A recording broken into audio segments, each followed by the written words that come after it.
नमस्कार मित्रमैत्रिणींनो, मी सुनीता तुमचं स्वागत करते माझ्या यूट्यूब चॅनलमध्ये. आणि आज आपण जाणार आहोत दंडोबाच्या डोंगरावर, जो सांगलीपासून फक्त 30-35 किलोमीटर अंतरावर आहे. तर चला तर मग भेटूया दंडोबाच्या डोंगरावर. हा ट्रेकिंगचा रस्ता आहे जो सिद्धेवाडीपासून सुरू होतो आणि दंडोबाच्या डोंगरापर्यंत येतो. तर तुम्हाला ट्रेकिंग करायचं असेल तर सिद्धेवाडीपासून ट्रेक करत तुम्ही दंडोबाच्या डोंगरावर पोहोचू शकता आणि इथल्या सुंदरतेचा आस्वाद घेऊ शकता. दंडोबा डोंगर तुम्हा आम्हा सांगलीकरांसाठी हिल स्टेशनच म्हणावं लागेल आणि भाविकासाठी हे देवस्थान. तर हा दंडोबाचा डोंगर सांगली पंढरपूर हायवेवरून तुम्हाला भोसे गावाजवळ एक छोटासा राईट टर्न घ्यावा लागतो. तिथून या देवस्थानाला रोड जातो. चला तर मग जसजसं हाईटवरती चाललो आहे तसतसं वाऱ्याचा वेग आणि वाऱ्याचा आवाज तुम्ही ऐकू शकता. इतकं जोराचं वारं आहे इथं आणि इतकं छान डोंगर दिसत आहे. सगळीकडे ग्रीनरी आहे. वन डे पिकनिकसाठी तर हा स्पॉट एकदम म्हणजे खूप छान ऑप्शन आहे सांगलीकरांसाठी, आसपासच्या लोकांसाठी. अगदी हाईटवरती येऊन तुम्ही दूरवरचा परिसर बघू शकता आणि पावसाळ्याच्या दिवसात तर अप्रतिम व्ह्यू दिसतो इथून. आणि जागोजागी असे पॉईंट्स बनवलेले दिसत आहेत की तिथं थांबून तुम्ही अगदी खोल दऱ्या बघू शकता इथल्या. आणि म्हणजे डोंगर रांगच आहे ही. दंडोबा डोंगर रांग खूपच सुंदर आहे. तुम्ही नक्की विजिट करा इथं.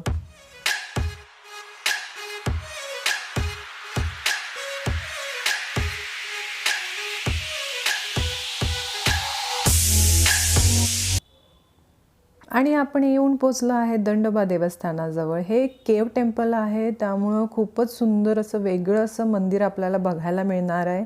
तर चला मंदिरात जाऊया.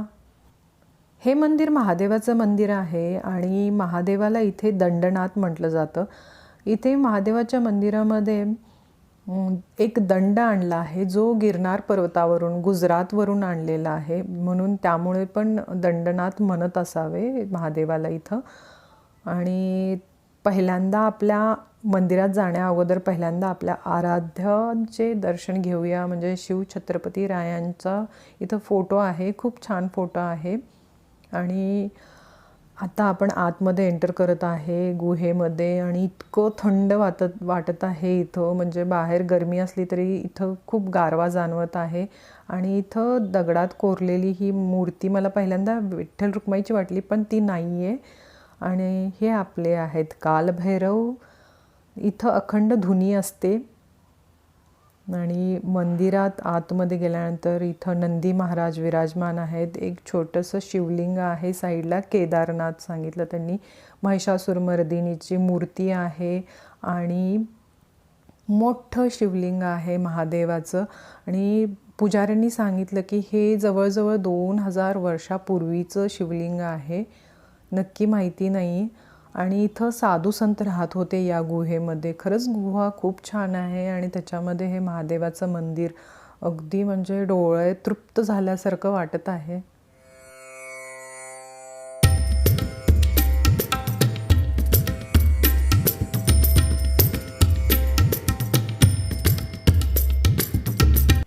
श्रावण महिन्यात इथं मोठी यात्रा भरते. तसेच महाशिवरात्रीला तर म्हणजे महाप्रसाद असतो, भक्त लोक येतात सगळेजण. तुम्ही या आता महाशिवरात्री जवळ येत आहे तर तुम्ही महाशिवरात्रीला या मंदिराला नक्की विजिट करा. आणि आता आपण गाभाऱ्याला प्रदक्षिणा घालणार आहे, म्हणजे मंदिराला प्रदक्षिणा घालणार आहे. आणि ही पूर्ण प्रदक्षिणा अशी गुहेतून आहे. खूप छान वाटतं आतमधून जाताना, थंड वाटतं. सध्या लाईट्स आहेत त्यामुळं भीती वाटत नाही, पण अगोदर इथं लाईट्स नव्हत्या, त्यावेळी अगदी अंधार असायचा इथं. आणि खूप छान वाटतंय. आता मी तुम्हाला दाखवते. ही अशी गुहा आहे आणि अशी आपण प्रदक्षिणा करत आहे.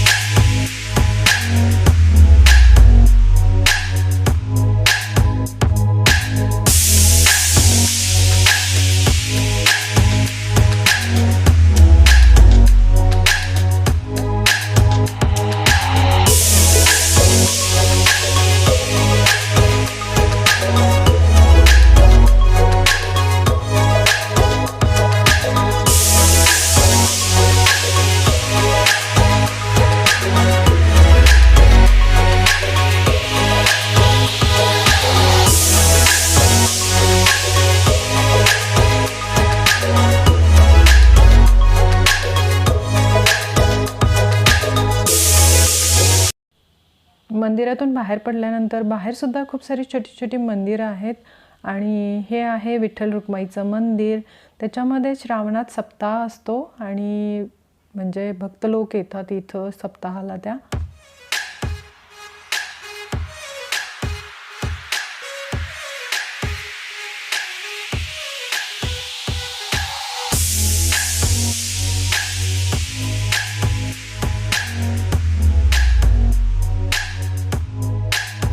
मेन केव टेम्पल सोडलं तर महादेवाचं अजून इथं छोट्या छोट्या अशा गुहा आहेत, केव्ज आहेत आणि त्याच्यामध्ये शिवलिंग आहेत. तिथं पण पूजा करता येते आपल्याला. खूप छान वाटतं इथंसुद्धा. आणि हे बघा एक शिवलिंग आहे.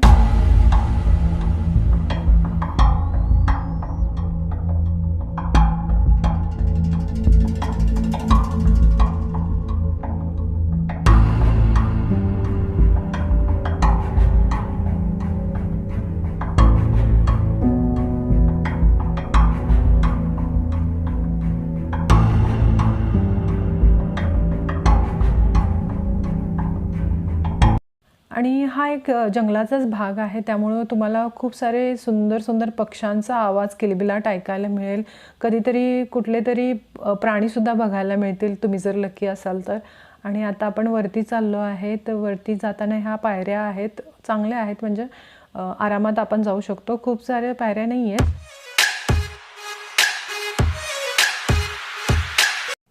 आणि इथं वरती आल्यानंतर जो व्ह्यू दिसतो तो खूपच सुंदर आहे. इथून तुम्हाला जुना पन्हाळा, नवा पन्हाळा दिसतो.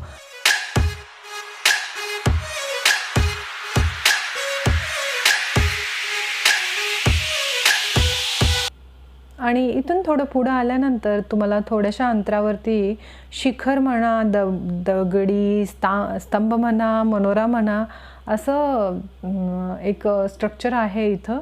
आणि हे 5 फ्लोअरचं आहे. खूप छान वाटतो हा मनोरा. सुरुवातीला पायऱ्या नाही आहेत, तुम्हाला डायरेक्टली असं म्हणजे एक कसरतच म्हणावी लागेल. ती अशी कसरत करून तुम्हाला वरती चढावं लागतं आणि नंतर वरती गेल्यानंतर पायऱ्या आहेत, तर तुम्ही आरामात वरती जाऊ शकता. आणि वरती पोचल्यानंतर असं म्हणतात की इथून 70 किलोमीटरवरचं तुम्हाला जर स्काय क्लिअर असेल तर सगळं व्यवस्थित दिसतं. आणि म्हणे विजापूरचा गोल घुमट पण दिसतो. तो आता काय माहिती नाही आहे, दिसेल असं इथून.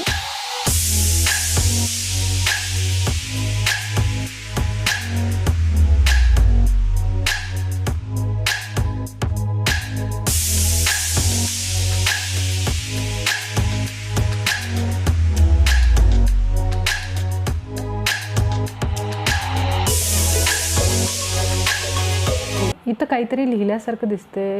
1940 मे बी 1940 मध्ये हे बांधलं गेलं असावं.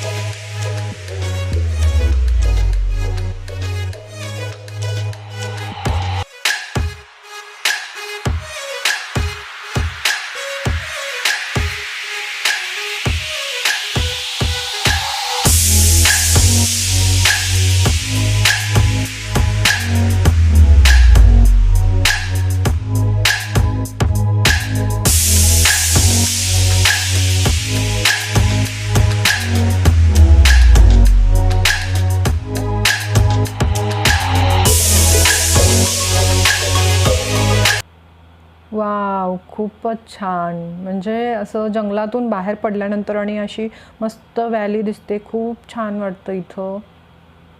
असं निवांत तासनतास बसावं इथं. इतकं छान किलबिलाट पक्ष्यांचा ऐकायला येतोय आणि थंड हवा चालली आहे. खूप दूरवरचं दिसत आहे. खूप मस्त आहे हे ठिकाण.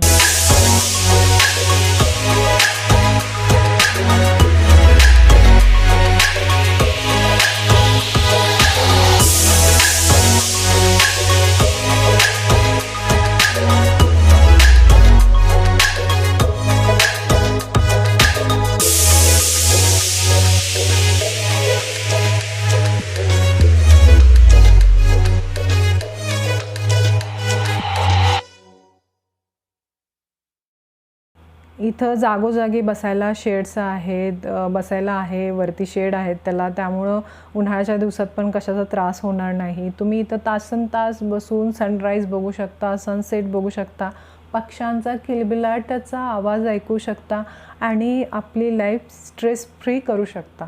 त्यामुळं हे ठिकाण अगदी स्ट्रेस बस्टर वाटते मला. आणि हा एक मस्त फॅमिली आउटिंगचा ऑप्शन असू शकतो. तुमचं देवदेव पण होऊन जातं, दिवसभराची पिकनिक होऊन जाते, मुलं पण एन्जॉय करतात, फुल फॅमिली एन्जॉय करते. पण येताना आपल्यासोबत पाण्याची बॉटल आणा आणि स्नॅक्स अवेलेबल आहे, पण त्यामध्ये फक्त मला भेळच भेटली, बाकी जास्त काही ऑप्शन्स अवेलेबल नव्हते आज. तुम्ही स्नॅक्स आणू शकता आणि इथे येऊन एन्जॉय करू शकता.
आजचा हा व्हिडिओ तुम्हाला नक्कीच आवडला असेल आणि जर व्हिडिओ आवडला असेल तर लाईक आणि शेअर करायला विसरू नका आणि सबस्क्राईब तर तुम्ही कराच आणि दुसऱ्यांनाही करायला लावा. आणि असाच एक इंटरेस्टिंग व्हिडिओ आहे रामलिंग बेट, तो माझ्या चॅनलवरती आहे, तो तुम्ही जाऊन नक्की बघा. ते पण सांगलीतलं एक सुंदर निसर्गरम्य ठिकाण आहे.